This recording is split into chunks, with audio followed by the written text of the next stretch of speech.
Es-tu parti? Il Il est en rotation. Ça fait ça de même? Je te le conseille pas, j'ai l'arrêt vaseuse. Un charmeur! Un charmeur! Oui, il est parti, Faf. Bon.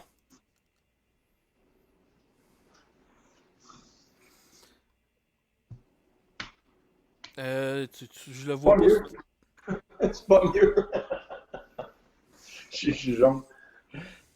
Ah, c'est ton tête de bronzage, c'est ça qui est arrivé. Ouais, c'est ça. Je vous parle dans une cabine de bronzage.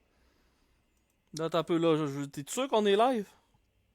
Moi, j'ai un live. Bon, ben parfait. Toi, t'es live? Tout est là. Nous sommes live. Hey, bonjour tout le monde. Bienvenue à cette première d'une quarantaine de minutes. Je suis super content. Je vais dire allô à Faf qui va être avec nous tout le long de nos représentations. C'est un peu le Yann Terriot pour ceux qui connaissent le podcast à Mike. Yann Terriot des pauvres. Le Yann Terriot des pauvres. Notre premier invité de la saison, je suis super content qu'il ait accepté notre invitation. Monsieur Mario Tessier. Salut Mario, ça va bien? Ça va bien, vous autres? Oui, super bien, merci. Écoute, je suis super content que tu aies accepté notre invitation. Écoute, Mario, comment ça se passe un peu ton confinement jusqu'à maintenant? Écoute, je cherche une autre façon que c'est long pour te décrire que c'est long. Je trouve ça long. Mais ça se passe bien. Toute ma famille est en santé, tout le monde va bien, les enfants vont bien. Fait on se trouve des nouvelles façons de faire passer le temps. On fait du ménage comme tout le monde. J'ai fait mon pain, j'ai fait tous mes cossins. Là. Puis j'ai écrit des niaiseries. Ouais, ben c'est ça justement. Je suis pas mal ton compte Facebook. Là, pour ceux qui n'ont pas la chance dessus, je vous invite à aller vous abonner. Moi, il y a deux choses que je fais à chaque jour en ce moment. C'est à 1h, je regarde le point de presse du premier ministre. Puis à 1h30, je vais voir c'est quoi le commentaire que tu fais du point de presse du premier ministre. Et ça me fait excessivement rire. À chaque jour, il y a un commentaire qui passe que je trouve ça vraiment drôle. Merci, ça t'est vu comment l'idée de partir là-dessus puis de faire des commentaires sur ce qui se passait là, directement sur ta page? Ben, je me suis dit que si ça m'interpelle, moi, on vit tous la même chose. Puis ça, c'est rare en humour où tout le monde en même temps ou à peu près, on a toutes la même référence. Tu sais, c'est très rare que ça va arriver. Fait que là, tu t'installes devant un point de presse qui a 2 millions de personnes, c'est la voix. Tu sais, 2 millions de personnes, c'est la voix. Fait que tu sais que tout le monde a la référence. S'il se passe de quoi dans la conférence, tout de suite, tu fais un gag dessus et tu es direct dessus. Puis parce que tout le monde vit la même affaire au même moment. Puis j'ai décidé de faire ça, parce que je voulais passer le temps et je voulais pas virer fou. Puis deux, je sentais que les gens avaient besoin de rire aussi. Fait que j'ai commencé à faire plein de petites vidéos. Je me déguise. Il y a plein de gens qui disent « Tabarouette, t'en as bien long des costumes chez vous! » Je me suis passé exactement ce commentaire-là. Je me suis dit, coudonc, as-tu dévalisé le costumier à Radio-Canada avant de partir puis t'as amené ça chez vous pour le temps de la pandémie ou... Ben écoute, j'en avais. Moi, je suis rendu à mon 4e show. J'en ai fait 2 avec José, des shows sur scène. Puis on a fait beaucoup de personnages avec les années à la radio. On faisait des galas. Fait que des fois, je gardais les costumes, je les amenais chez nous, au lieu qu'ils jettent ça ou ça se ramasse d'une place. Je demandais toujours, hey, je peux-tu les garder? Et il me disait oui. Fait que j'ai plein de perruques, plein de cossins. Puis là, je mélange des affaires avec les jouets des enfants, des trucs d'Halloween ou bien des robes à ma blonde ou n'importe quoi. Là, je m'amuse. Non, mais c'est le fun. Écoute, pour vrai, j'adore ta page Facebook. J'ai vu beaucoup de choses hilarantes là-dessus. J'ai vu dernièrement et tout que tu avais pris le temps de répondre à certains commentaires de certaines personnes qui t'envoyaient un commentaire un peu gratuit, négatif, mais ta réponse était toujours priceless. Une belle dose d'amour que tu leur renvoyais, là. Ben, écoute, parce que je sens qu'il y a bien des gens qui prennent mal le confinement, puis leur façon de se libérer de ça, c'est « Hey, m'aller sur la page d'un artiste, puis moi, je chie dessus. » Tu comprends? Fait que la plupart du temps, je vais les bloquer. J'en ai pas beaucoup, là. Je dois en avoir eu une vingtaine depuis le début de la pandémie, là. Tu sais, des gens qui ont vraiment à mèche courte. Et souvent, je les bloque systématiquement, mais quand je trouve qu'ils sont trop zouf, je me fais plaisir, puis je réponds. Tu sais, une heure, m'a amené, je fais une vidéo je me souviens plus, un des vidéos que j'ai fait, j'en ai fait plusieurs. Il y a un gars qui vient m'écrire « Hostie de niaiseux ». Tu comprends? Mais tu sens que c'est pas... Tu sais, tu peux me traiter de niaiseux, puis je vais aimer ça parce qu'en quelque part, c'est un compliment. Mais lui, tu sentais que c'était pas un compliment, puis il avait fait 4 fautes à peu près, juste en écrivant « niaiseux ». Fait que là, j'ai écrit « Oui, je suis peut-être niaiseux, mais moi, je suis capable de l'écrire. » Ça, c'est une des réponses que je lui ai données. Ah, je l'ai vu, celle-là. Et j'aimais bien aussi, il y a une autre madame qui m'a écrit... elle l'écrit en anglais et en français. Elle voulait être sûre que je comprenne. après une vidéo, elle fait « Not funny, ce n'est pas drôle du tout, ça ne me fait pas rire ». Elle l'a dit de même. Et sa photo de profil, c'est une photo de chat. Tu comprends? Fait qu'elle, la madame, il faut toujours que tu te méfies de quelqu'un qui a une photo de chat comme photo de profil. Fait que moi, ma réponse a été « Merci beaucoup de cette belle dose d'amour, madame. Content de voir que votre confinement se passe bien. Continuez de changer le monde une photo de chat à la fois. » Ça me fait rire parce que, calvaire, il y en a qui sont agressifs, c'est fou. Ouais, ben tu sais, je pense que tout ça fait que les gens, on dirait qu'ils ont la patience pas mal plus courte avec ce qui se passe. Là, aujourd'hui, c'est sûr qu'avec là, aujourd'hui, les magasins rouvraient. Est-ce que finalement, tu as mis ta paire de gants pour aller acheter une paire de gants? Ouais, t'as vu que j'ai écrit ça? Mais, J'ai vu ça ce matin, t'as tout bien rire. Moi, je suis pas à Montréal, mais on est comme en périphérie de Montréal. Fait que finalement, ça n'a pas ouvert aujourd'hui. C'était prévu pour la semaine prochaine, puis finalement, ça va être l'autre semaine d'après. Ouais. Mais je sais qu'il y a bien des commerces qui ouvraient aujourd'hui, puis tant mieux. Non, j'ai pas mis de gants pour aller acheter des gants parce que je trouve ça ridicule. Je sais pas si tu as vu le post que j'ai écrit aussi en disant j'arrive de la banque, il y avait une file de 10 personnes avec des masques, 8 personnes qui suivaient les règles et 2 personnes qui étaient là pour faire un hold-up. Ça, j'ai trouvé ça bien drôle. Écoute, Mario, tu lançais ton deuxième one-man show dans tout ça, transparent. Ouais. Je pense que ton titre ne peut pas être mieux choisi avec ce qui se passe que transparent. J'ai eu la chance de voir les deux. Là. J'ai eu la chance de voir Seul comme un grand et Transparent. Moi, personnellement, tu me diras ce que tu en penses, j'ai vu vraiment une grosse différence entre les deux. Le premier, je chantais que tu cherchais peut-être à avoir l'approbation du public pour être seul sur la scène. Tandis que le deuxième, là, j'ai tellement vu quelque chose d'accompli. Puis, tu sais, je te l'ai dit là, à plusieurs reprises que ton deuxième show, mais vraiment, j'ai adoré. Puis ton numéro, justement, que je parlais, la zénitude avec le coussin dans le visage, que pour moi, ça pourrait vraiment être en nomination pour le meilleur numéro de l'année parce que j'ai adoré ça. T'es bien fin. Ben écoute, t'as entièrement raison, t'as vu juste. Tu sais, moi, j'ai passé ma vie en duo à splitter ma paye. Fait que...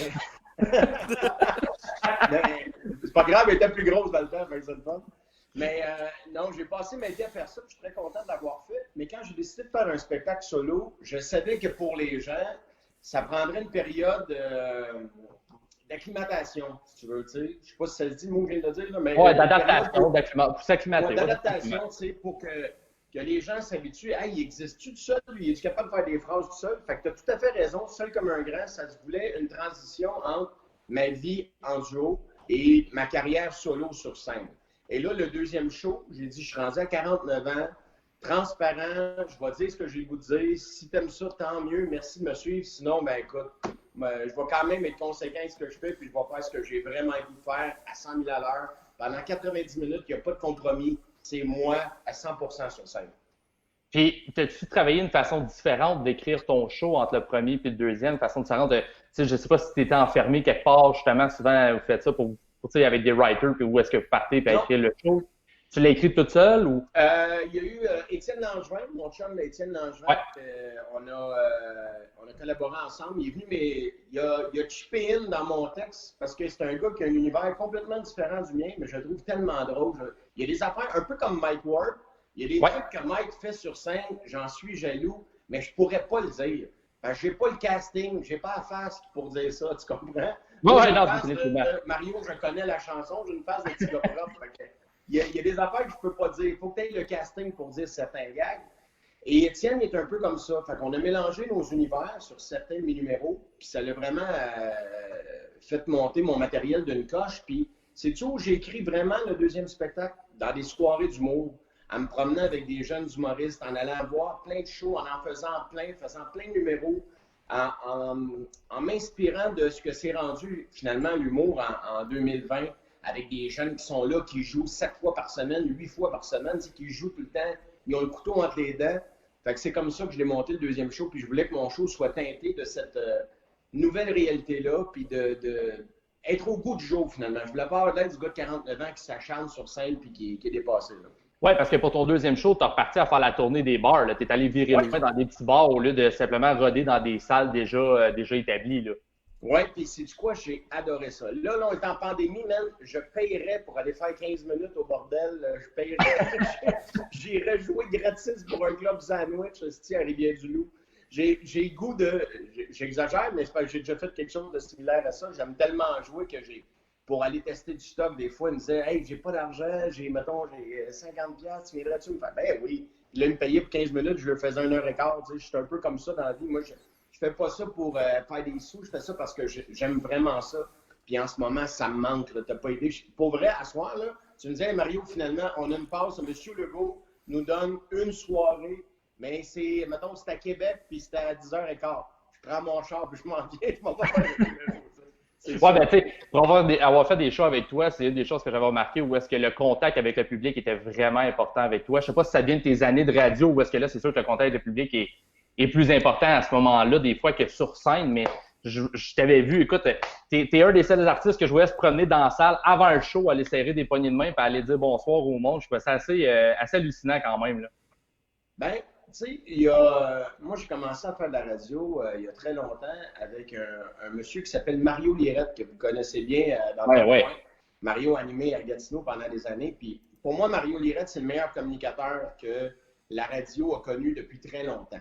Si en plus, puis ça, j'ai déjà dit, puis ça ne me dérange pas de leur dire, si en plus, il avait été travaillant, là, il aurait eu une carrière. Non, mais j'y ai dit 1000 fois. J'y ai dit 1000 fois. S'il y avait eu mettons, avait été un peu travaillant, ça aurait été fourrette. Hey, Marc! Ouais, justement, en parlant d'animateur de radio, j'avais un de tes vieux chums qui m'a dit, écoute, je vais passer dire un petit coucou. Marc Tremblay, animateur du Blue, ta énergie. Comment ça va, Marc? Ça va bien, vous autres? Salut, Mario! Salut, buddy, comment tu vas? Ça va bien, ça va bien, ça va bien. J'avais d'autres choses à faire, mais là, qu'est-ce que tu veux? Mais hey, t'es chanceux, moi, je n'ai rien d'autre à faire. Non, moi non plus. C'est complètement vide, ce que je viens de dire. J'étais en train de répondre à une question qui me posait pourquoi le public a toujours été aussi important. Puis je te donnais l'exemple de Mario Lirette. C'est Mario qui nous a toujours montré que faut toujours que tu prennes soin du public parce que c'est eux autres tes premiers ambassadeurs. Puis moi, j'aime le monde dans la vie. Une autre des choses que je m'ennuie le plus de cette bébelle-là, du virus, là, c'est de pouvoir faire des câlins au monde. Moi, j'étais un hugueux. Mon chum et Marc, quand on se voit, on se fait des gros câlins. Moi, j'ai été élevé comme ça. Et ça me manque de toucher aux gens, de leur jaser. Je suis un taponneux, moi, dans la vie. Fait que ça va vraiment me prendre une période pour m'habituer de dire « Hey, j'ai plus le droit de toucher. » là. Fait que c'est pour ça que le public a toujours été très important pour moi. Ben oui, puis là, t'as vu que j'ai amené Marc sur l'appel, en fait, là, sur le live, parce que j'ai dit, jasais avec lui cette semaine, j'ai dit, écoute, on reçoit Mario, t'inquiète, et dit, moi, j'ai une ou deux bonnes vieilles anecdotes sur Mario. Je vois, c'est bien temps d'avoir ça en live. Fait que Marc, je te laisse la parole. Ben, écoute, j'ai parlé à bien des amis qu'on a en commun, mais tout le monde m'a raccroché au nez.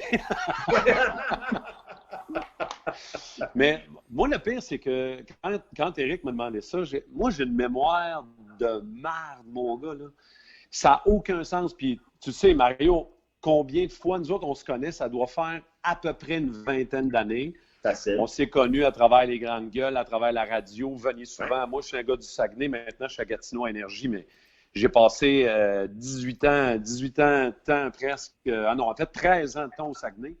Ben, c'est là qu'on s'est connus. C'est là qu'on s'est connus. Ben oui. Puis quand vous descendiez, venez faire soit des shows, soit de la promo, ben évidemment, on allait prendre un petit verre, on allait s'amuser, on allait triper. On se trouvait des raisons pour se mettre à la face un peu. Oui. Mais c'est des beaux souvenirs. Puis vraiment, moi, il y a 3 affaires bien rapides que je vais raconter, OK? Une, entre autres, mais c'est parce que c'est drôle. J'ai l'impression que je parle de v'là 50 ans, mais ça fait pas tellement longtemps. Mais une des premières fois où Mario et José sont venus faire un show des grandes gueules, les gars sont arrivés à Saguenay, mais il fallait monter dans le haut du lac Saint-Jean. OK? Il fallait s'en aller à Saint-Félicien. Oui, oui, je me rappelle. Oui. Puis vous êtes venus une couple de fois, mais une fois, entre autres, que je me souviens, là, on avait loué une vanne.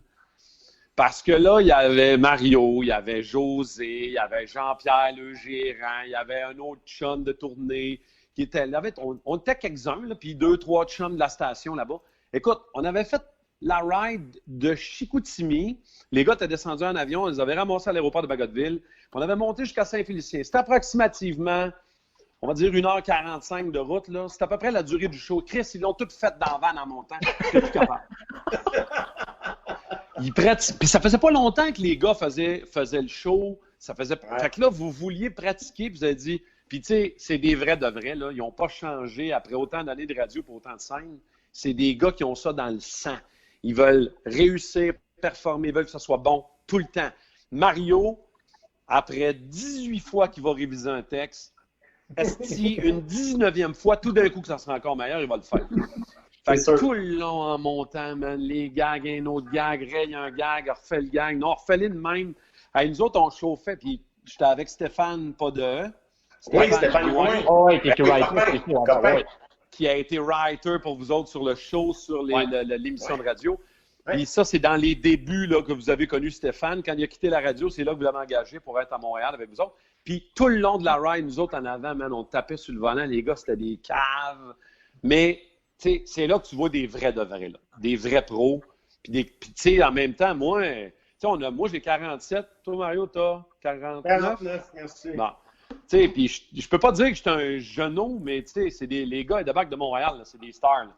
Fait que là, tu fais comme, OK, ben moi, je vais m'inspirer de ces gars-là. Ça fait que ça a toujours été une forme d'inspiration aussi de voir comment, malgré leur succès et l'endroit où ils sont rendus, les gars se donnent encore à fond pour bien performer, puis c'est des vrais de vrais. Fait que ça a toujours été cool. Sauf que...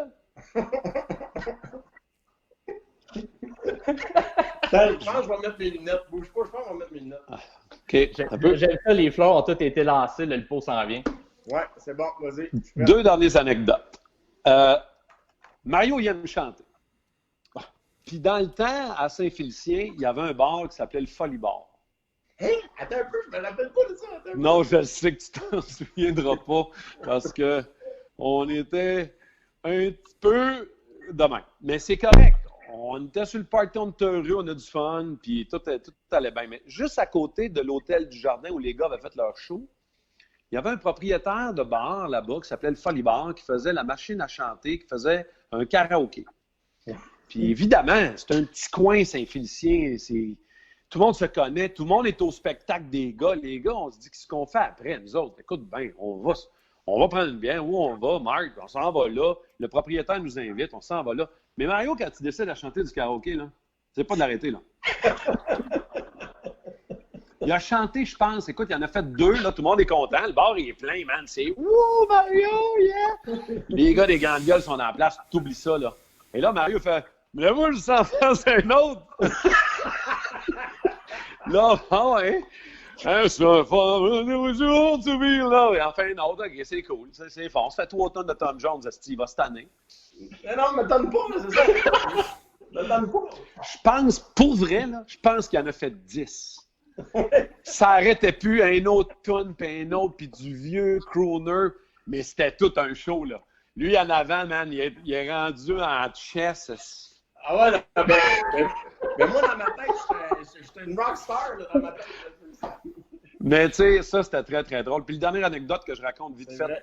Je me rappelle pas de ça, tu me rappelles des beaux souvenirs. Mais ça, c'est un beau souvenir. Pour vrai, là, au début, on faisait comme, OK, il va arrêter. Non, man, il se donne en tal. Il vient de faire 2 heures de show à l'hôtel devant 800 personnes.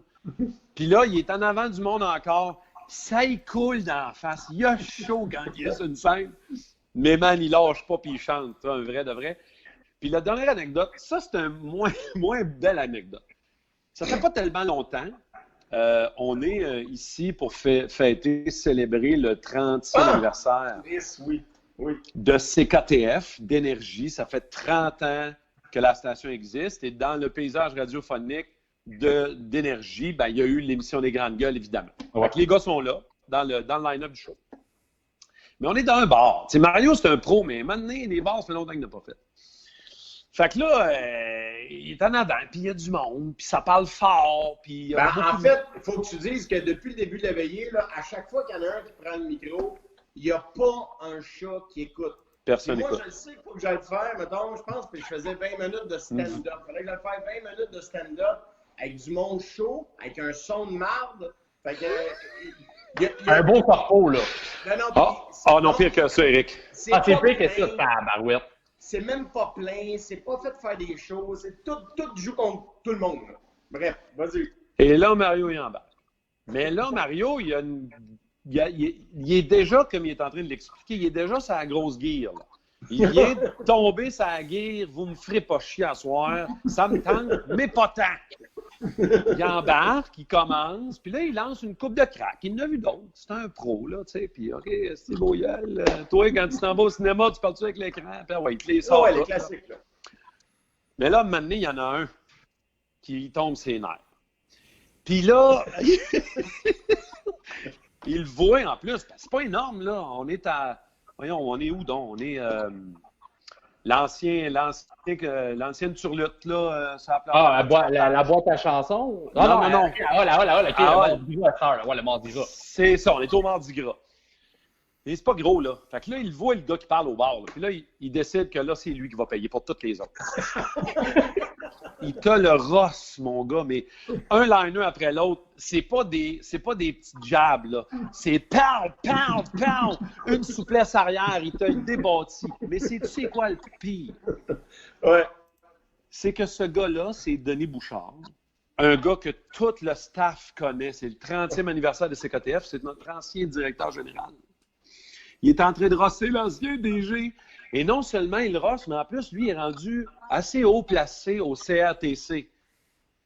Fait que là, Mario, qui rosse l'ancien DG, qui est haut placé au CRTC dans un party de radio, mémorable, Mario, c'est magique. Ben non, mais c'est parce qu'il arrêtait pas. Tu sais, je veux dire, de parler, mais pas un peu, là, vraiment comme un c'était loud. C'était loud. Tu travailles au CRTC, tu protèges les gens qui sont en avant, qui chantent avec un micro, puis tu fermes pas ta gueule. Tu y avais demandé en plus. Tu avais dit, tu fais quoi dans la vie, toi? Tu étais certain que tu allais te dire quelque chose pour le puncher. Il dit, je travaille au CRTC. Moi, j'ai fait, oh. Mais il a continué. Mais écoute, j'aurais pu te drôle. le dire avant de commencer parce que je jouais sur une espèce de catwalk, puis là, il y avait comme des banquettes à droite, des banquettes à gauche. Il y avait du monde chaud dans le coin. La place était loin d'être pleine. Là. Je n'ai vu des parties de radio, là, mais c'est une des fois où il y avait le moins de monde que j'ai vu dans ma vie. Là. Puis c'était comme bizarre. Tout était bizarre. Puis moi, j'étais allé là gratis. J'étais allé là faire un show parce que c'est des chums, puis blablabla. Hey, mais là, on avait eu du fun pareil, mais j'avoue que c'était awkward un peu de par l'ambiance loud un peu. Mais écoute, mettons que c'est pas dans mon CV, tu sais. Non.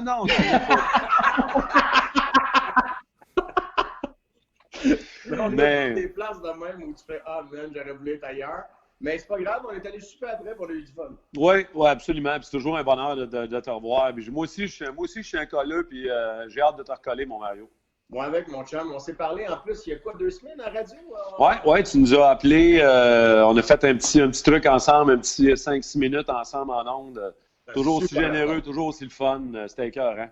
Anytime, mon chum. Le monde a besoin de ça, le monde a besoin de rire, le monde a besoin d'oublier, puis regarde, c'est grâce à toi, on a eu un autre beau moment. C'était le fun. Quand tu veux, buddy. T'es fin. Là, Marc, avant que tu nous quittes, je veux savoir un peu, toi, en ondes, comment tu vis ça en ce moment avec ce qui se passe? Ça a changé un petit peu la donne ou est-ce que tu sens les gens, justement, sont plus impliqués, vous appellent encore plus en ondes et veulent encore plus participer? Ben, écoute, c'est un mélange de deux affaires. Il faut dire que là, on est rendu à la 8e semaine, là, 7e, 8e semaine. Tu sais, à un moment donné, au début, ça arrive, tu fais « Oh, OK, on va faire des questions du jour qui ont rapport à la pandémie. » Après une semaine, 10 jours, puis là, tu vois que ça commence à empirer la situation. Nous autres, on a fait comme, OK, non, là, on peut pas toujours... Nous, notre mandat premier à Énergie, c'est d'être divertissant. C'est de changer les idées du monde, c'est de les faire rire, c'est de jouer de la musique, c'est de faire des features, des quiz, de recevoir des invités, des amis, des humoristes. Nous autres, notre but, c'est ça, là. Moi, je suis pas une radio parlée où est-ce qu'on prend des sujets profonds pour les... Non, là, on est là pour rire, mais là, c'est pas drôle, la situation, là. Fait qu'au début, on l'a pris un peu en riant. Après ça, on a vu que c'était pire. On a fait comme, OK, on s'enligne comment exactement. Puis, veut pas, là, quand tout le monde a été confiné, là, après 2-3 semaines, là, où ils ont tiré à plat les commerces, la construction, puis les écoles étaient fermées. Je te mentirais pas qu'à 6h15 le matin, sur l'autoroute 50, il n'y a pas un petit chat. Le monde, c'est sûr. Le monde, il nous écoute le matin, principalement dans le trafic, sur l'autoroute 50, sur l'autoroute 5, sur la 417 en Ontario. Le monde nous écoute le matin dans l'auto, à 80%. Ouais. Là, il n'y a pas de trafic, il n'y a pas de monde qui travaille, le monde ne se lève pas. On l'a vu, nous autres, là, les messages textes commencent à rentrer à 8 heures, pas à 5h30. C'est sûr. Fait que là, il a fallu rajuster un peu notre tir. On a changé certaines choses dans le pacing du show. Puis là, ben, on a reviré de notre minding en disant, OK, il faut continuer ce qu'on fait, là. Et c'est pour ça qu'on s'est mis à prendre des news de nos amis qu'on appelle nos préférés. On a appelé Mario à un moment donné, on a appelé Philippe Bond. Demain, on parle à Pierre Hébert. Cool. tu sais, on a décidé qu'on va prendre des news de notre monde, de nos préférés. À matin, on a parlé à Serge Vleming du défi Mini-Pot. Ben oui. Oui, parce qu'il repasse le mini-pot. Il commence à avoir fait le tour des reprises. Écoute, c'est l'heure de gloire de Carl Carmoni. Ça va être écœurant à RDS. Le birdie tombe en arrière. Non, mais c'est pas... En arrière, birdie! Mais c'est pas le vieux des années 80. Il repasse la coupe de 2012. Je pense que ça a commencé à soir, d'ailleurs. Mais tu sais, c'est ça. On a essayé d'amener d'autres idées au monde. À matin, il passait un extrait parce qu'il y en a quelques radios qui l'ont eu en entrevue parce que, justement, ça revient. Fait que là, il est redevenu une star. Puis c'est un monsieur qui s'exprime super bien. Hein? Oui. Il est tombé là par accident, lui, dans le mini-pot, mais c'est un passionné. Puis il dit, regarde, c'est ça ma job. Fait que je vais le commenter du mieux que je peux. Exact. Non, puis écoute, moi, matin, je lui ai demandé, je dis... Puis là, c'est drôle, parce que dans l'entrevue avec Serge Vleming, ce matin, des fois, je l'appelais Serge. Des fois, je disais tu. Des fois, je disais Monsieur Vleming. Des fois, je disais vous. Je ne savais plus. Tu sais, j'étais comme... En même temps, j'étais un peu impressionné. Puis d'un autre côté, tu sais, c'était un bonhomme super sympathique, mais il a 73 ans. Ouais, mais il t'a-tu passé l'extrait parce qu'il co-animait avec un gars, comme si tu as besoin d'un co-animateur pour faire ça. Ça, c'est l'autre affaire que je trouve très drôle. Mais il y avait un co-animateur, puis à un moment donné, il y a comme... Tu sais, t'entends des bruits d'oiseaux, ils sont dehors en train de des mini-pots. Et là, le monsieur, il fait, et pas les mêmes, sinon il fait « Regardez la concentration. On croirait voir les yeux de Maurice Richard. » Regardez le regard. Même, tu joues le totem, les yeux de Maurice Richard. Ça, mais un matin, on lui a demandé, puis tu sais, il est généreux, il est fin. Un matin, on lui a demandé, hey, monsieur Vleming, on le sait que les mini-pots, ils n'existent plus. Tu sais, il reste des rigolfeurs, il reste des mini-golf et un autre. Mais tu sais, le mini-pot avec tous les mêmes trous dans 18 villes au Québec, ça n'existe plus. Il y a circuit le trou du mini-pot, là. Ouais, ben c'est ça. Tu sais, pour lui demander, on dit, c'était quoi le trou le plus tough? Hey, le trou le plus tough. Il nous l'a répondu. C'était le plateau. Oui. Mais c'est encore ça aujourd'hui. C'est le plateau Mont-Royal. Tu peux pas te parker. Ça coûte 20 000 de taxes par année. C'est encore le plateau, man. C'est la même affaire. Ça n'a pas changé, man. Là, Marc, demain, t'es en onde à partir de quoi? À 5h30, comme d'habitude? 5h25, oui, comme d'habitude. 5h25, demain, vous avez Pierre Hébert en entrevue. Oui, Pierre Hébert aux alentours de 8h07 ou à peu près, là. Fait que là, vous allez pouvoir lui demander s'il a aimé les 4000 vidéos qu'il a reçues hier. Je sais pas si tu as vu, avec Matt Duff qui a demandé à tout le monde qui écoutait son live d'aller chanter une chanson. Et Pierre a passé pratiquement une journée complète à devoir effacer chacun des messages de son compte Instagram. Écoute, il a dû C'était capoter. hilarant. Il a dû capoter bien raide. Honnêtement, oui, on va y parler de ça. On va y parler aussi, tu sais, Mario aussi, toi, je veux dire, à un moment donné, ta tournée était interrompue, mais Pierre, il restait, je pense, excuse-moi, j'ai une notification qui m'a empêché de voir les beaux yeux d'Éric. Il restait 4-5 shows, je pense, à Pierre. On n'a pas la main. 4 spectacles pour terminer sa tournée. Ouais, c'est ça, il allait compléter où est-ce qu'il avait commencé les shows mystères, il retournait compléter sa tournée là-bas, là. Fait qu'on va parler de tout ça, toutes sortes d'affaires, prendre des news un peu, puis s'amuser demain matin, comme d'habitude. Parfait, fait qu'on se donne rendez-vous demain, 5h25, dans le Boost. Sinon, je te dis une bonne soirée. Merci beaucoup d'avoir été avec nous autres, Marc. Un plaisir. Merci à toi de l'invitation, Éric. Puis mon Mario, gros bisous, mon chum. Je t'aime. Attention à toi. Salut. Take care. Salut, Marc. Donc, je retourne à toi, Mario, pendant que Marc va nous déconnecter. Parfait. Donc, dernière petite question pour toi, parce qu'avant de passer à notre prochain invité, je voulais savoir un peu comment tu entrevoyais le futur dans le domaine de l'humour. Tu parles à cause de la pandémie? Ouais, ben tu sais, c'est un peu ça qu'on parlait avant de rentrer en ondes un peu, tu sais, voir comment tu voyais ça, qu'est-ce que tu pensais.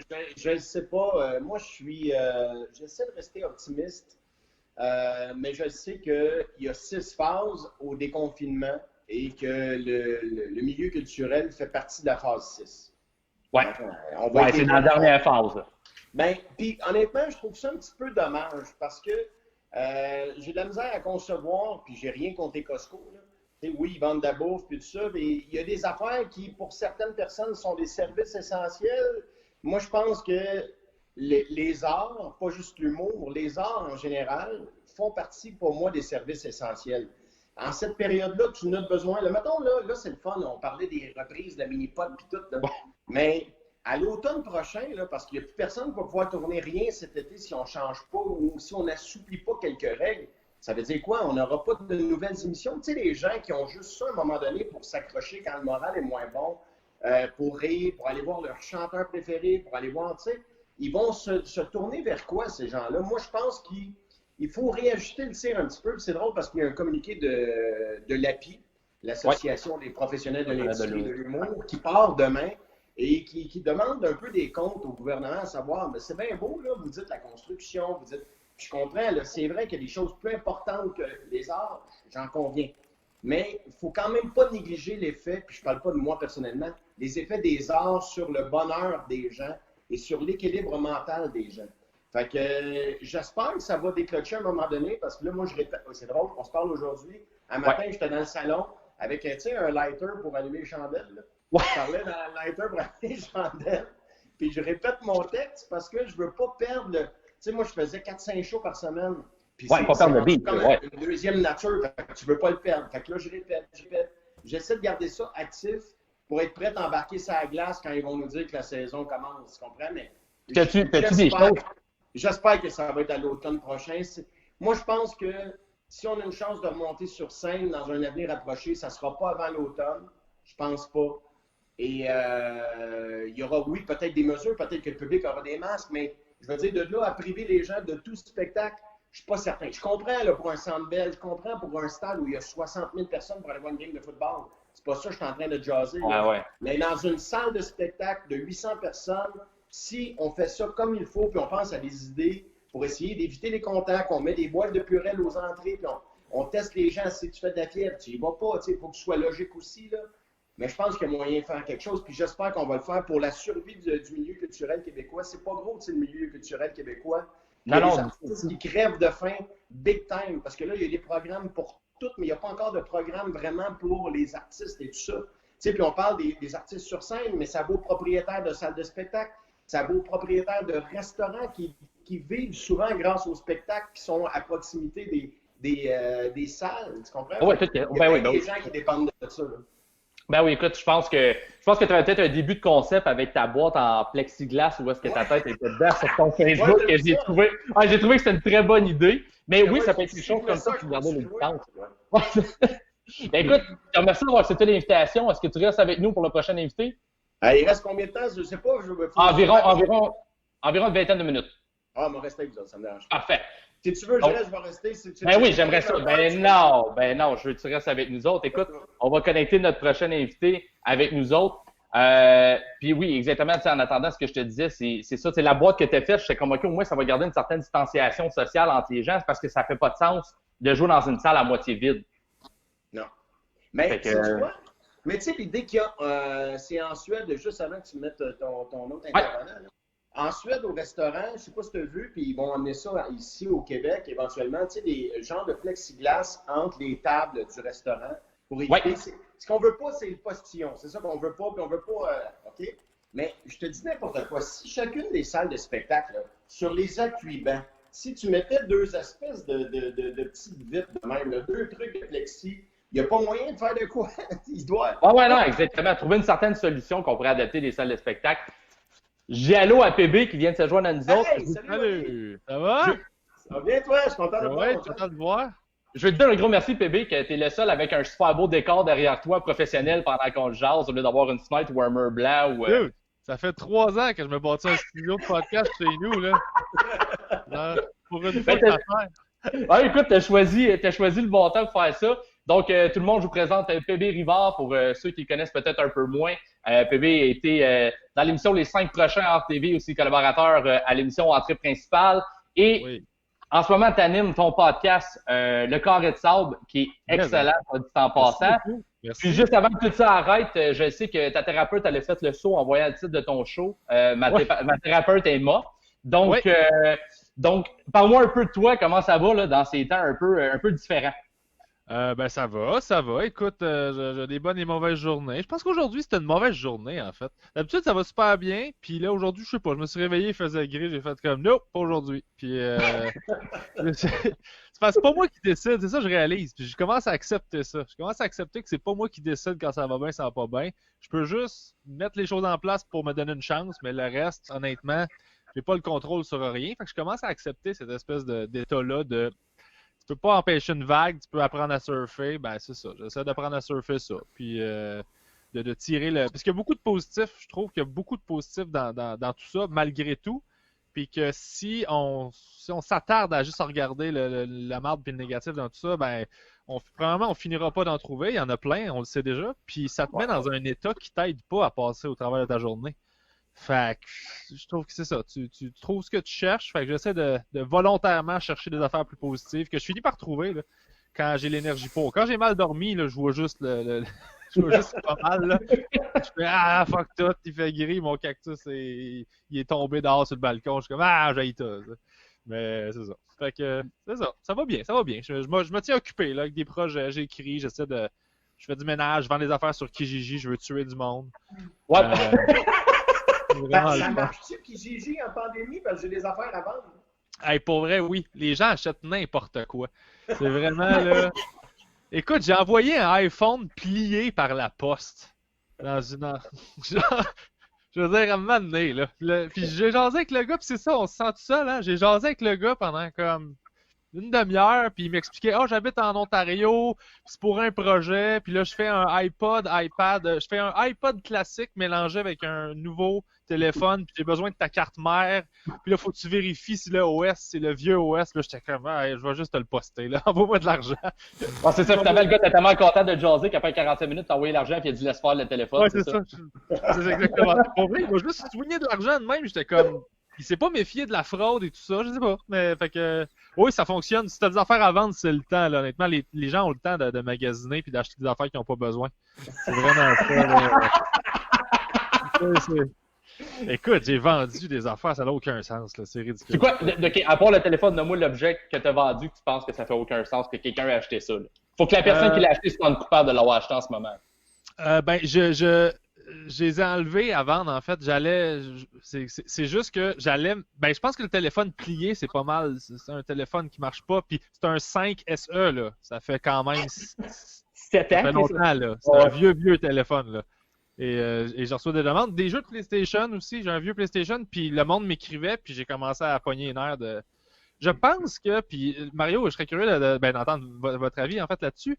Je pense que, tu sais, la culture qu'on a j'appelle ça sucer le client, là, au Québec, là, le client est roi, puis c'est tout le temps, t'as raison, puis oui, ben oui, hein, ok, c'est beau, je m'excuse. Mais quand ça sort du magasin, puis on va sur Marketplace, on dirait qu'on amène ça, cette culture-là, ça fait que les gens sont hyper désagréables, puis ils négocient beaucoup, là.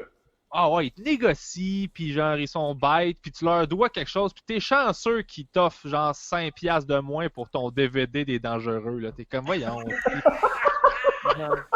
C'est un privilège que je te fais de considérer acheter ça, pis t'es comme, mais pourquoi tu m'as écrit, man? Genre, j'allais l'acheter. Ben, moi, ce qui me gosse, c'est la négociation, tu sais, ça fait 3 ans que je suis dans cette maison-là. Il y avait une belle cuisine qui existait. On a pris tout le temps. J'ai payé des contracteurs pour défaire des armoires. Moi, c'était pas mon genre, mais honnêtement, elle était super belle. J'ai tout défait ça. J'ai dit, ça va peut-être servir à quelqu'un, une famille, tu sais, peu importe. Puis, pour vrai, il était belle, les armoires. C'est un kit qui, mettons, tu le fais faire, ça va te coûter 25 000, genre. OK? Puis, je le vendais 1000$. Chris, je l'ai tout défait. Tout est parfait, là. C'est super bon. Là, il vient un gars. OK, il vient avec sa femme, ses 3 enfants. Là, il me deal dans le garage pendant un bout. Je suis fatigué, ça me tente pas. Là, je baisse un peu. Il dit, je vais revenir demain. Mais là, il revient le lendemain. Il y a encore 3 autres personnes différentes. Puis là, il me deal encore. Un moment donné, j'étais obligé de dire, écoute, mon chum, c'est ça le prix, là. Je t'ai rendu à 500$. Je dis, c'est ça le prix. En bas de ça, là, je vais crisser le feu dedans. Tu comprends? Je vais m'amuser pour 700$, tu comprends? Je vais le brûler.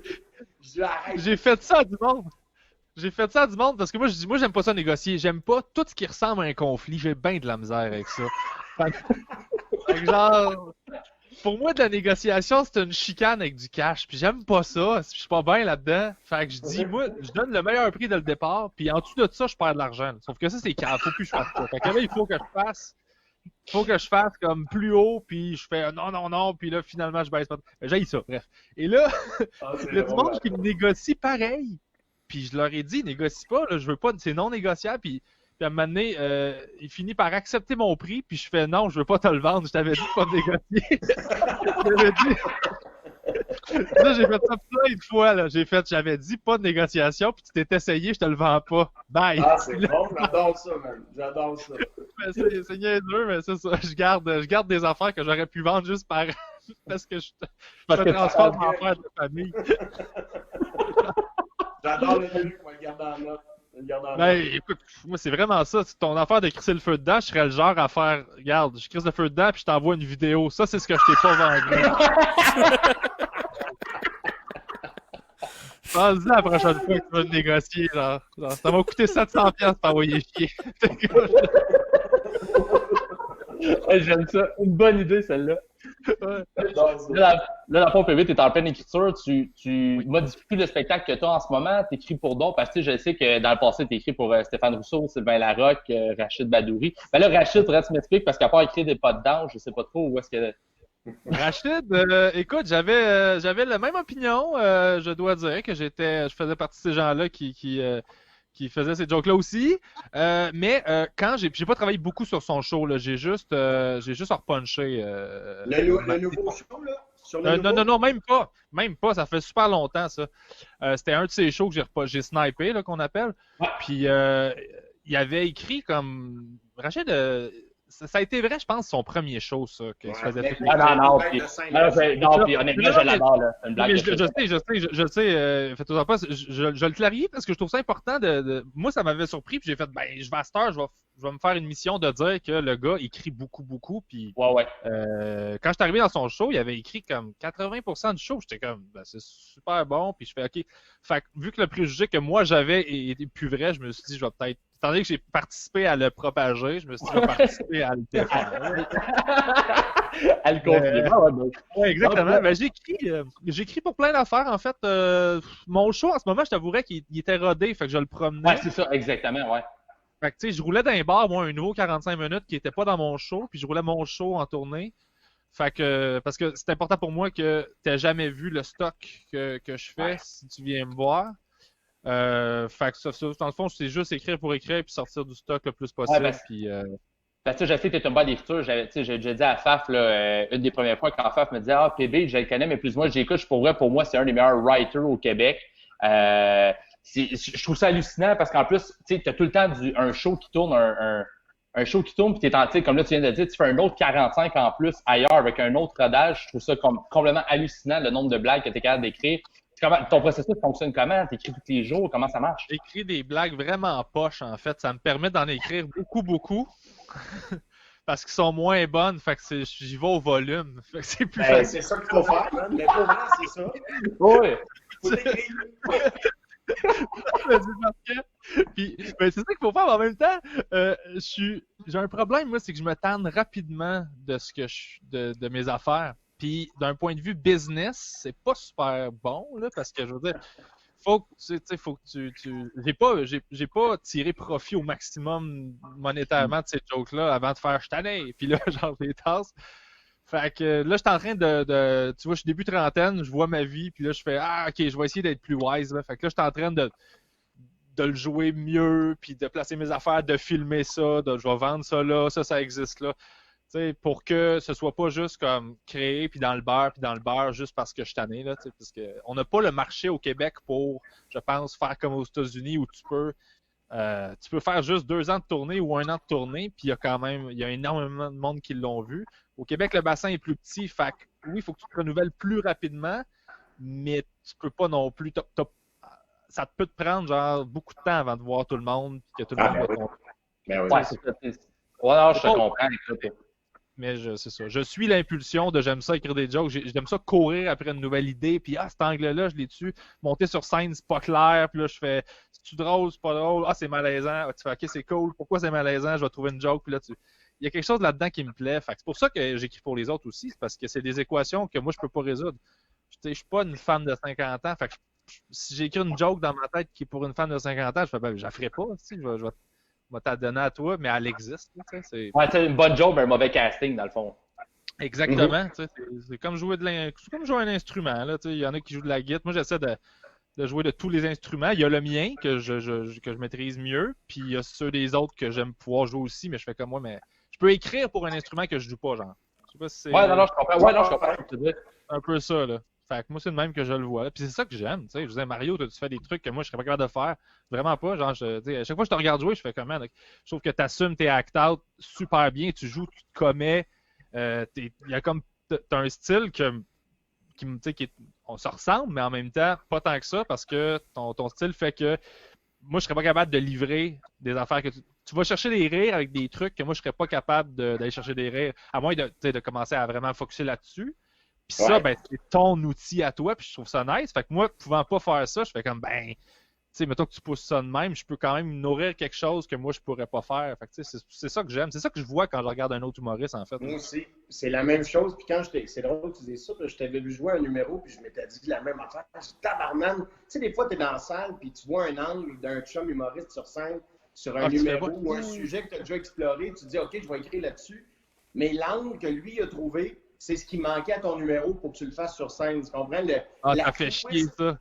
Ouais, la twist, lui, il l'a trouvé, tu comprends? Tu fais « Ah, si, il est bon! » Puis moi, je suis content pour l'autre humoriste dans ce temps-là parce que on veut pas, tu sais, des idées, il existe un certain nombre d'idées. Tu peux pas parler de choses qui n'existent pas. Après ça, c'est ton angle à toi, puis c'est ta vision à toi. Puis quand un de tes pairs réussit à trouver un angle que toi, tu n'as pas vu, même en creusant, moi, c'est ça qui m'impressionne dans le travail d'un humoriste, de dire « Ah, c'est qui est wise, je l'avais pas vu cet angle-là. » Parce que j'étais trop collé dedans, puis lui, il avait comme un recul que moi, j'avais pas, puis c'est pour ça que c'est lui qui fait le numéro, tu sais.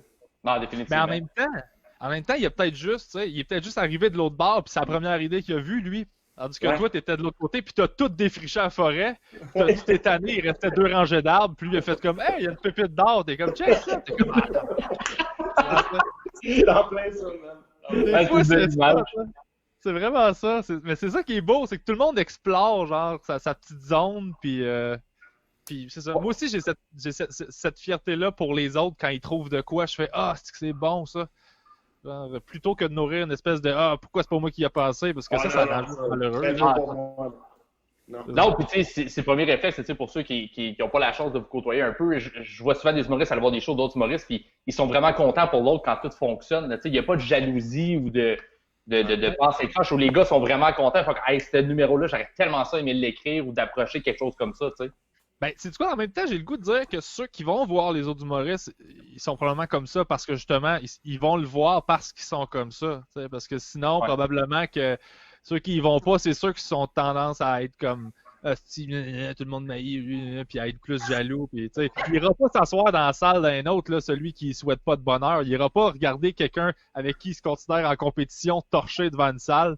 Ça le nourrira pas, ça va le faire chier toute la soirée de voir quelqu'un d'autre que lui être bon. T'sais. Fait qu'il y a quelque chose là-dedans de. Ben, moi, puis t'as raison, ça existe, mais moi, c'est quelque chose que je ne m'explique pas. C'est ça, cette espèce de compétition-là. Je veux dire, moi, je suis pas en compétition avec personne. Puis ça m'enlève absolument rien si tu vas sur scène puis tu casses tout. Moi, je suis content que tu casses tout puis tu leur as sacré une volée.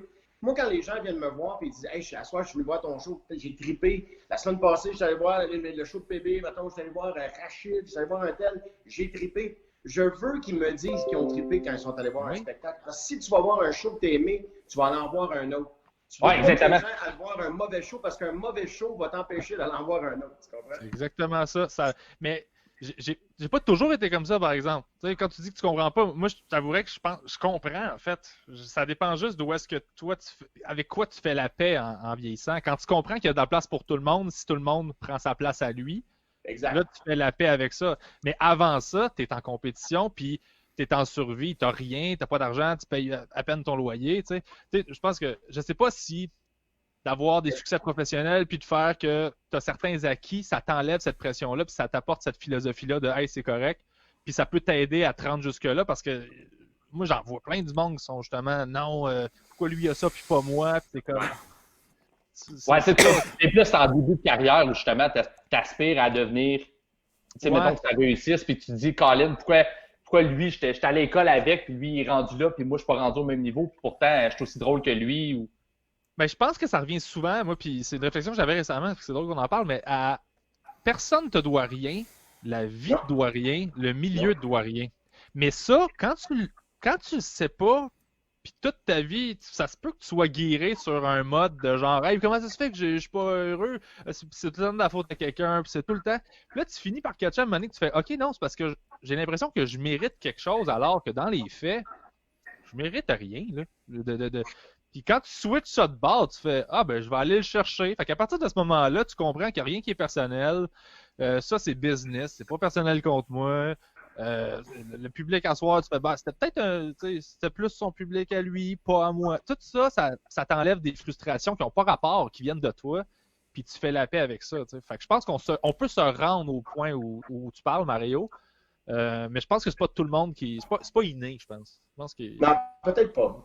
Faut que tu fasses la paix avec un genre de genre, OK, moi juste m'asseoir puis travailler là, au lieu de chialer que j'ai pas quelque chose. Là, t'sais. Ouais, faire la paix avec toi-même puis te dire, OK, écoute, moi je fais mes affaires, il fait ses affaires, puis tout le monde a du plaisir là-dedans. Ben, c'est ça, tu sais, mettons, je regarde les grandes gueules dans le temps, là, tu sais, vous étiez au top vraiment de tout ce qui se faisait en radio, fait que vous étiez la cible en même temps de critiques puis de monde qui bitchait. Ben oui. Mais sauf que, je veux dire, les gens n'ont aucune tabarnak d'idée du travail que ça prend. À tous les jours, t'étais assis quand même devant, puis tu brainstormais, puis t'avais les auteurs, puis là, OK. Puis man, c'est de la job, là. Fait que ce travail-là, t'étais dans l'action, puis tu le faisais, puis ça, il n'y a pas personne qui tient compte de ça, là. Parce que tant que t'as pas écrit vraiment beaucoup de blagues dans ta vie, tu sais comment c'est l'ouvrage d'écrire un numéro, là. Fait qu'imagine ton numéro, c'est éternel. Il n'arrête jamais. Faut que tu l'écrives tout le temps. C'est 20 minutes de stock par jour. Fait que oui, tu touches pas Dieu à chaque fois. Tu sais, tantôt, tu disais, j'écris bien des mauvais gars pour en sortir un bon. Mais tu sais, c'est la technique de la mitraillette. J'ai manqué mon goût sur celui-là. Pas grave, tu n'as pas aimé lui, il y en a 4 autres qui s'en viennent. Tu vas en pogner une à ton goût, tu sais. Oui, mais le succès vient du fait que tu t'assois et tu essaies de les écrire les 20 minutes à chaque jour. Tu le fais. Ouais. Tu fais pas juste rester assis et faire « Hey, j'ai hâte que le téléphone sonne. » Ben, il m'a donné un scoop, il sonnera pas. Mais il y a plein de monde qui assume qu'ils méritent que le téléphone sonne. Puis c'est comme, ouais, mais qu'est-ce que tu fais pour qu'il sonne le téléphone? Ben, puis on est, tu sais, parce qu'on est 8000, puis il y en a plein qui ont du talent. Tu sais, je veux dire. Exact. Fait que Moi, la minute que tu as le guts, parce que j'ai énormément de respect pour quiconque ose monter sur une scène pour dire pendant 7 minutes, tu vas m'écouter, c'est moi qui ai le bout de la merde, puis je vais te faire rire. Ça prend des couilles. Fait à partir que tu montes sur scène, j'ai un énorme respect pour ça. Après ça, c'est le travail qui va faire la différence entre un ou un autre. T'sais. Parce que, pas te donner un exemple, là, Mario, à quelle heure vous commencez? Tu sais, le show est rentré en ondes à 15h30 avec les grandes gueules, mais à quelle heure vous étiez là le matin pour commencer à writer les Moi, j'étais shows de l'après-midi? J'étais debout à 7h à tous les jours, éplucher les quotidiens, les différents quotidiens. Dans le temps qu'on avait des journaux qu'on tournait pages. Ah, c'est les vieux iPads, ça, hein? Ouais, c'est ça. C'est les iPads pliés, ceux-là. Ouais, c'est ça. C'est comme ton téléphone. Mais à chaque jour, on écrivait, on se rencontrait à 11h avec les auteurs qui étaient déjà partis la veille avec la commande du jour. Et là, c'était comme une usine à gags. Pendant que c'était mon texte, José était en train de monter le sien. Fait que là, on brainstormait sur le mien. Une fois que j'avais pris le brainstorm de tout le monde avec ce que moi j'ai écrit puis ce que tout le monde avait écrit, j'épurais, je me faisais une espèce de canevas, une histoire, un fil conducteur avec ce sketch-là. J'étais sur mon truc, José lisait le sien, puis c'était comme ça à tour de rôle. Ça n'arrêtait jamais. C'est une usine à saucisses de blagues. C'est fou, là. C'est fou, Red. Ça a été ça pendant 20 ans de ma vie, mais je m'en ennuie. Tu sais, autant des fois, vers la fin, j'étais tanné, pour vrai. Il y a des bouts, le faire en ondes, j'ai toujours adoré ça. Mais tu sais, à un moment donné, de me mettre devant mon laptop pour dire qu'il faut que j'écrive des blagues, là, c'est un réflexe qui me revient, puis je recommence à aimer ça. Je te dirais, depuis 2 ans, je recommence à aimer écrire beaucoup. Mais à un moment donné, j'avais un écœur en titre, j'aurais traversé mon laptop par la fenêtre, je l'aurais pitché dans le fleuve, j'aurais roulé dessus avec mon truck. J'étais plus capable. Mais là, vois-tu le plaisir, puis je le vois beaucoup en temps de pandémie, ce réflexe-là d'écrire énormément ne part jamais de toi quand tu l'as bien entretenu. Ouais. Puis est-ce que ton plaisir revient parce que, mettons, par rapport à la radio, là, tu as le temps de laisser des idées mijoter. Tu as le temps de laisser l'idée juste mûrir, prendre ton temps, mûrir, parce que t'as pas ce luxe-là à la radio, fait que tu finis tout le temps par avoir comme t'avais un, t'avais deux, ton gag qui était comme, c'est un bon gag là, mais genre j'aurais attendu 2 jours, j'aurais fait ah tabarnak, c'est ça la joke. Puis là, cette joke-là, tu l'amènes sur scène, puis soir après soir, t'as un killer au lieu d'avoir un bon gag que fallait t'être raison. Tu as entièrement raison, puis je pense que oui, c'est ça. Tu sais, Je pense, écoute, tu devrais être psy, même, je pense, c'est ça. Ben là, j'ai le temps de T'es rameur, t'es mort, toi, c'est ça. Mais c'est un peu ça, parce que c'est des petites frustrations. Tu fais, OK, je sais que le sketch, je vais aller le défendre en ondes, tu comprends? Je vais m'arracher le cœur, puis je vais le sauver, je vais te faire un show. Mais je sais que si j'avais eu un peu plus de temps, j'aurais pu l'amener plus haut, mais je ne l'ai pas. Ouais. Mais c'est ça. tandis que là, quand tu vas faire un truc sur scène, mettons, je vais roder un numéro au bordel ou whatever, ben je suis confiant de cette première version-là. Il n'est pas parfait, mais il est à mon goût déjà. Mais souvent, à la radio, à une quotidienne, n'importe qui, tu vas en ondes avec quelque chose que tu es à l'aise, mais c'est pas 100%. Là, jamais.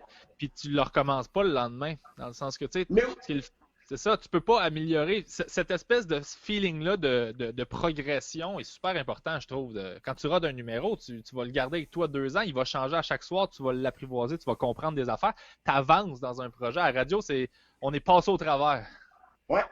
Okay. C'est drôle parce qu'on avait des nouveaux auteurs des fois qui venaient, tu sais, puis là, mettons, on faisait un show qui était écœurant, les 4 sketchs avaient scoré, puis là, tu as le goût, c'est humain, tu as le goût de surfer dessus. Tu sais, mettons, tu fais un hit d'un bar, tu fais, hey, on va m'asseoir, on va prendre une bière, on va jaser, on va du fun, on va parler de nos numéros. Mais à la radio, ce temps-là, il fait, hey, super, tu l'as fait demain, on a tant écrit. Ouais, mais on peut-te tripper un peu sur ce qu'on vient de faire? Non, pas de temps, pas de temps de tripper. Tu trippes pas. Tu comprends? Mais c'est le fun, là. Tu fais pas pitié, mais c'est une réalité de quotidienne et en humour. Une quotidienne en humour, c'est fou le travail qu'il y a là-dessus. Puis c'est pas pour rien qu'il n'y en a plus, hein. Parce que, ça prend des budgets énormes, ça prend des gens qui se dévouent à ça à 100%. Je veux dire, juste faire ça, là, 4 sketchs par jour, si tu n'as pas une équipe de feu, c'est impossible. Impossible à faire. À cette heure, les gens font de l'humeur. Moi, ça, c'est le nouveau. L'humeur, ça me fait tout le temps rire. Non, mais l'humeur, moi, ça me fait tout le temps, genre, j'ai manqué de temps pour faire de l'humour. En fait, humeur, c'est le mot que tu vas utiliser pour dédouaner le fait que ça sera pas drôle. Tu sais. C'est exactement ça. J'ai manqué de temps. Tu m'aurais donné 2 heures, ça aurait été de l'humour, mais là, c'est de l'humeur. J'ai écrit la prémisse, mais il manque le punch. Mais on va Exactement. comme l'humeur. Éric, Ben, tu sais, on est tous des gars assez vite, ça va. Tu vas finir par être capable de rendre ça drôle un peu, mais tu vois la différence si un gars a travaillé ou s'il n'a pas travaillé, tu le vois. Là, exactement. Puis là, je veux que tu me parles un peu, parce qu'avant, je veux rentrer le 3e invité pour qu'on puisse lui donner son temps aussi de parler de son organisme. Je veux que tu me parles un peu de ton podcast, en fait, où est-ce que là, tu as rajouté le Curieux Rivard que je trouve super intéressant. Je veux que tu me parles de ça un peu. En fait, Curieux Rivard, dans le fond, le Carré de sable, j'ai créé ça. L'intention de départ, c'était de prendre de l'expérience en animation parce que moi, je suis quelqu'un qui calcule beaucoup à cause de l'écriture. J'étais habitué de placer chaque mot, ce qui fait que tout ce que je dis, c'est drôle parce que j'ai placé ça là. Puis le naturel comique, il se perdait, puis ça faisait que je perdais de l'humanité. Fait que je voulais ne pas pouvoir... je voulais pas pouvoir calculer. Tu vois, j'ai de la misère à le dire, j'aurais dû l'écrire. Je voulais avoir besoin de ne pas calculer tout ce que je dis. Comme ça, pour apprendre à prendre confiance avec un micro, je peux pas calculer 2 heures de discussion. Fait que j'aurais pas le choix de m'abandonner puis d'être naturel puis de lâcher prise. Fait qu'au départ, c'était ça. Puis, je voulais aussi avoir un espace où on pouvait être justement on invite des humoristes, puis à cette heure, c'est plus juste des humoristes, mais avoir un côté où vous pouvez être humain, parce qu'on nous demande tout le temps, puis je dis vous puis on, mais d'être juste funné. T'es dans un show de radio, un show de TV, sois drôle, t'es le moment, tu vas être drôle, explose, sois drôle.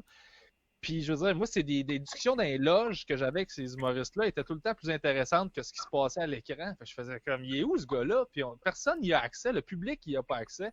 Fait que moi, c'est ça que je voulais faire. C'était présenter le côté humain de ces gens-là qui est merveilleux, que j'aimerais parler, tu sais, qu'on parle jamais. Puis éventuellement, ben là, tout le monde a parti à un podcast, tout le monde invitait des humoristes. Fait que finalement, ce que je faisais était plus. Fait que j'ai décidé d'aller un peu vers qu'est-ce que tu as appris cette semaine? Fait que ça, c'est le côté éducatif. Puis les Curieux Rivards, où je reçois des experts dans des domaines qui n'ont aucun rapport avec ce que je fais. Un chimiste alimentaire, j'ai reçu une neuroscientifique. J'ai vu ton dernier Curieux Rivard, j'ai trouvé ça hyper intéressant, mais c'est un sujet un peu pointu, mais c'était hyper intéressant. Mais c'est toujours ça, en fait. C'est toujours des sujets super pointus. Parce que moi, je pense que n'importe qui est passionné est passionnant si tu le laisses parler puis tu poses les bonnes questions. T'as raison. Puis je suis curieux. Fait que je connais rien dans le 3/4 des affaires. Fait que je suis comme, du 3/4, je suis généreux. Je connais rien dans 98% des affaires. Là. Fait que je suis juste. Mais j'ai l'humilité de faire, je ne sais pas c'est quoi. Puis, tu sais, il n'y a pas de questions niaiseuses. Je vais être la personne Non. qui pose des questions niaiseuses. Non, puis tu relates le public écoute parce que tu poses les mêmes questions que ce que nous autres on se pose au bout de l'écran. Là. Et là, ma job, c'est exactement ça. C'est de me dire qu'est-ce que quelqu'un qui regarde ça, qui connaît rien là-dedans comme moi, peut se demander. Fait que même quand je sais quelque chose, des fois, je vais ralentir juste pour être sûr qu'on perd pas quelqu'un en arrière de la classe.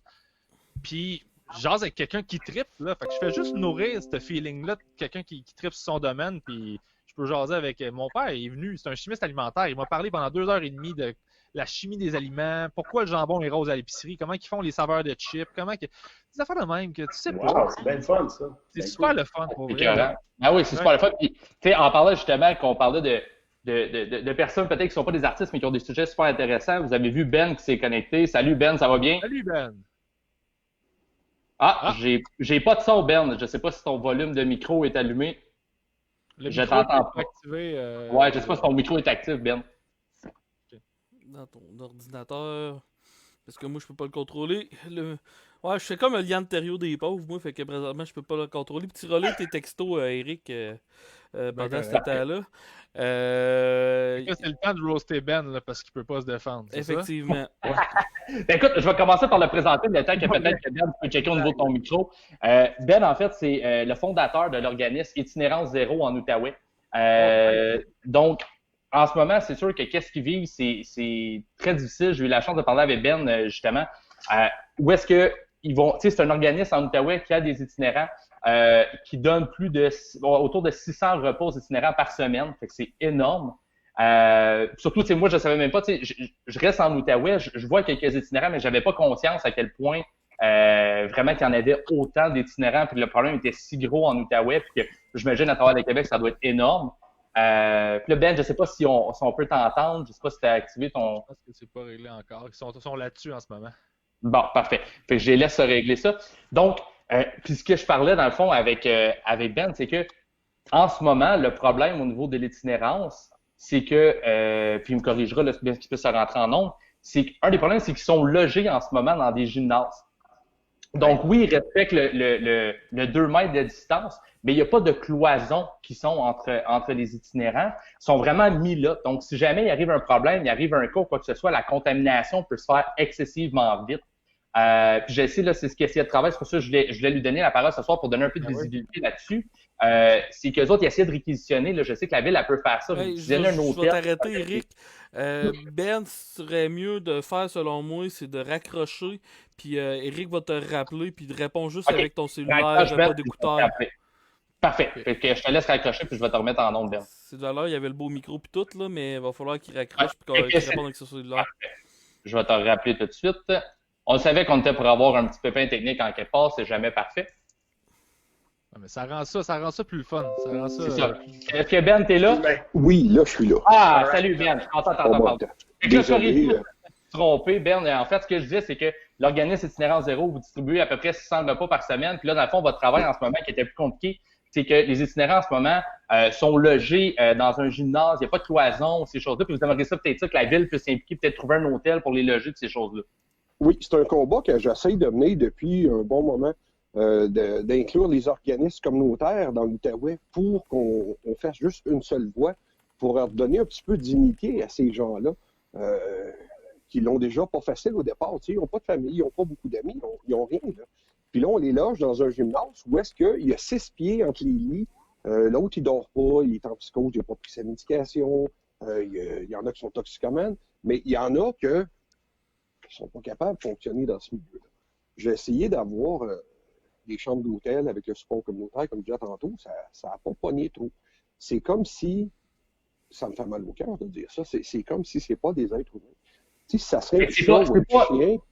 C'est pas glamour. Si on s'entend une fondation, exemple, Opération Pas Soleil, on voit des enfants malades, ça vient nous chercher, ça vient nous toucher, on a toute l'impression qu'on veut embarquer là-dedans, tandis que l'itinérance, on dirait que on ferme les yeux, on arrive au coin de rue, il y a un itinérant, souvent on détourne le regard, on fait comme si on ne l'avait pas vu, fait qu'on dirait que c'est moins glamour, on dirait que les gens ont moins tendance à peut-être vouloir s'impliquer à cause de ça. Là.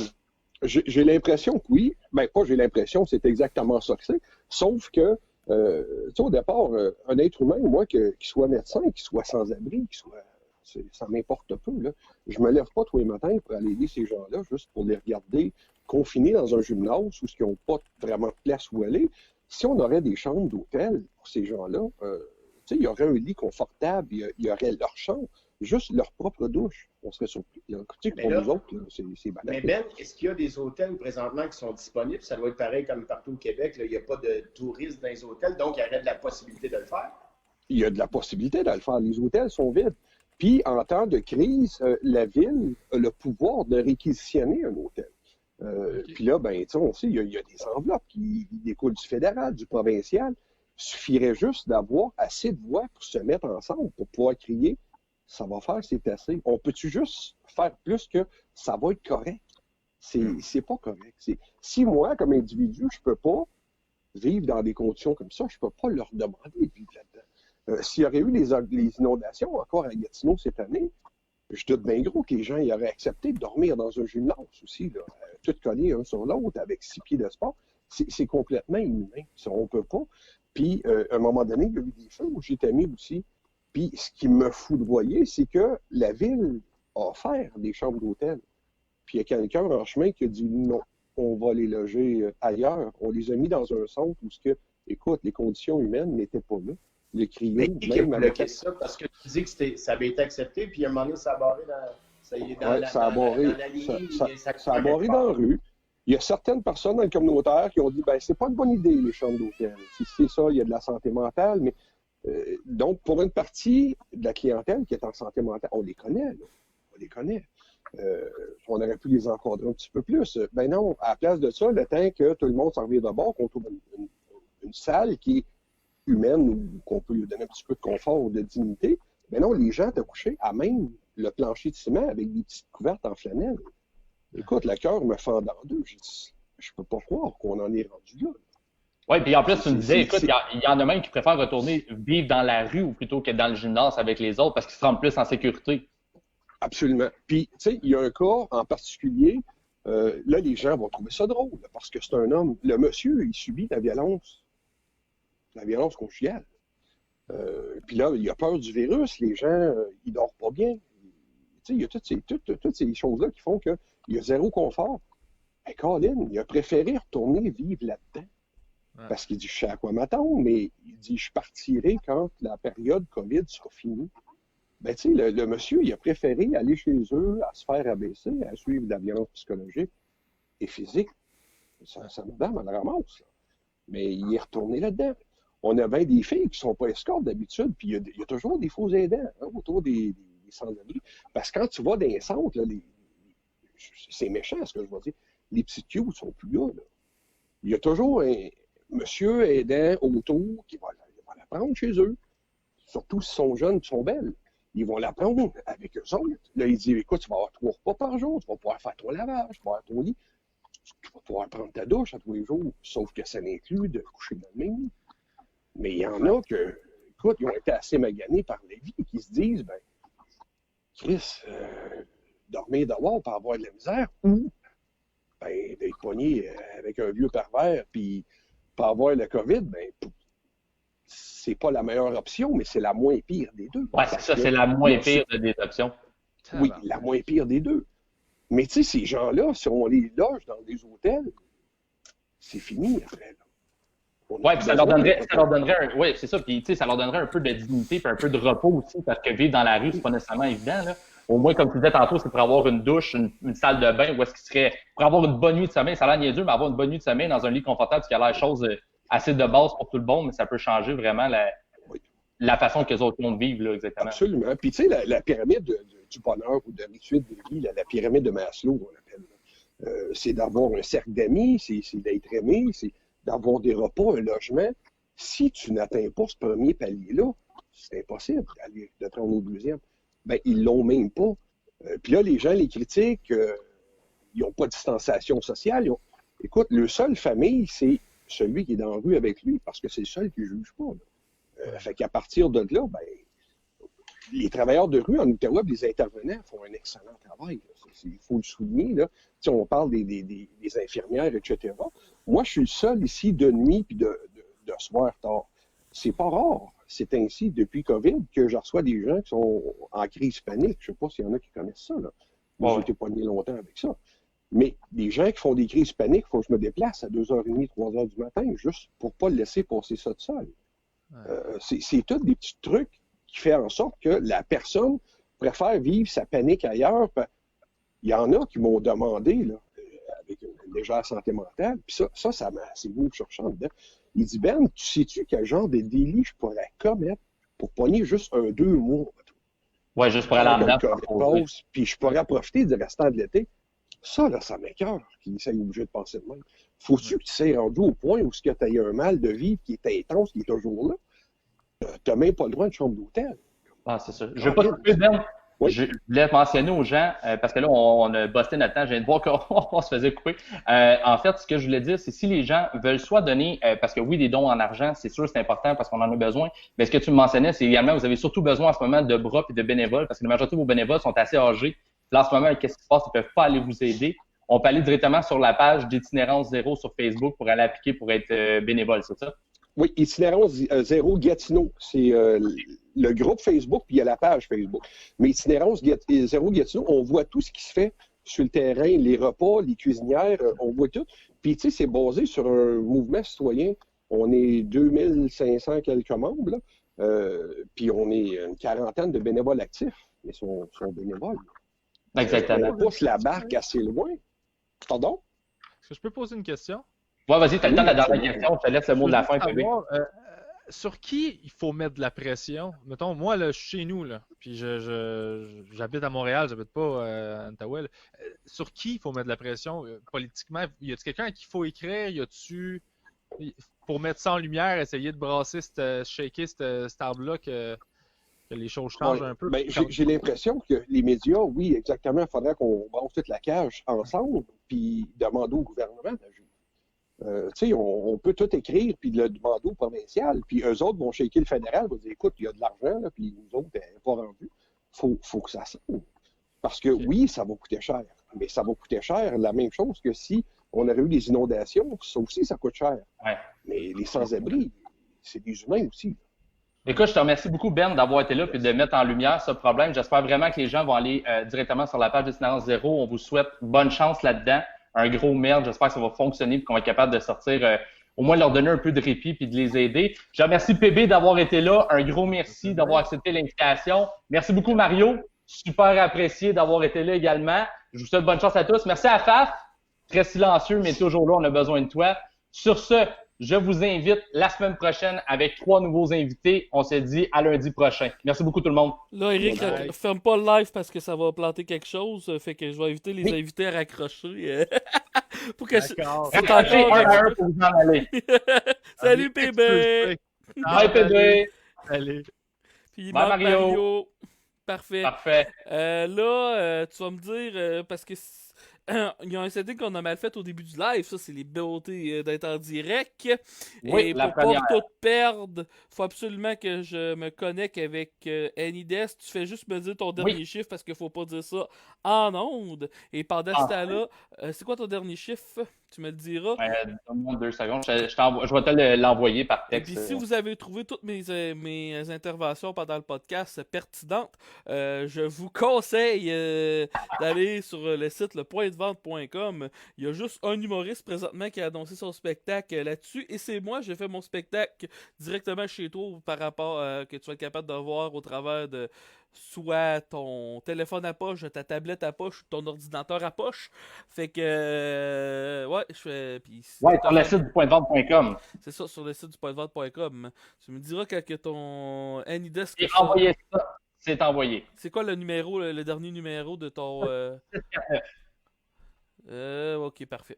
Fait que toi, pendant ça là, si tu veux redire, c'était vraiment important, là, c'était Tolérance Zéro Gatineau, je pense. Oui, non, Itinérance Zéro Gatineau. Donc, la page Facebook Itinérance Zéro. Il y a le site itinérancezéro.ca. Je vous invite à aller voir. Parfait. Je vous invite également à aller voir le Instagram de PB Rivard ainsi que sa page Facebook. Vous allez pouvoir trouver le podcast du Carré de Sable et Mario Tessier, sa page Facebook pour voir tous les contenus qu'ils envoient directement pendant le temps de la pandémie. Vous allez voir, vous allez capoter, c'est hilarant. Donc, sur ce, je vous souhaite une bonne fin de live et on se dit à lundi prochain. Ouais. C'est bon.